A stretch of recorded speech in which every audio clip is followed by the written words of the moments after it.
Philippine Chamber of Commerce and Industries pinayuhan ng mga investors na mamuhunan sa bansa lalo na't malapit ng halalan.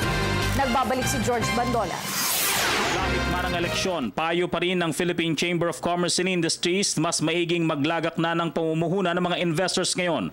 Ito ang palagiang alok ng PCCI sa mga dayuhang mamumuhunan lalo pat mainit ng eleksyon sa bansa. They'll try to position themselves, worrying that some other people might be ahead of them when the new administration comes in. Aminado ang PCCI na may mga negosyanteng nagdadalawang isip pa rin dahil sa kalagayang politikal sa bansa.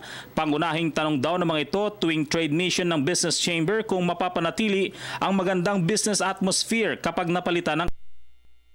This time, I assure you, there are a lot of foreign investors. They're in town. They are looking for all the possibility that they could invest in the country.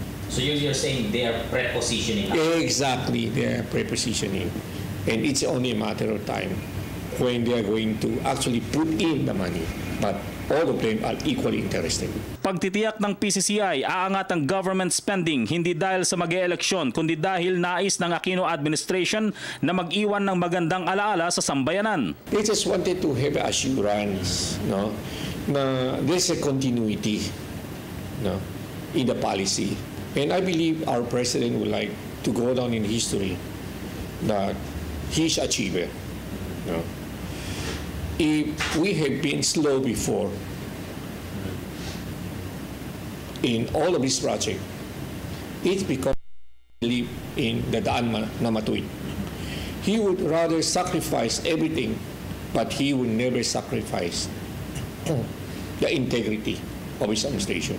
Para sa Telebisyon ng Bayan, George Bandola.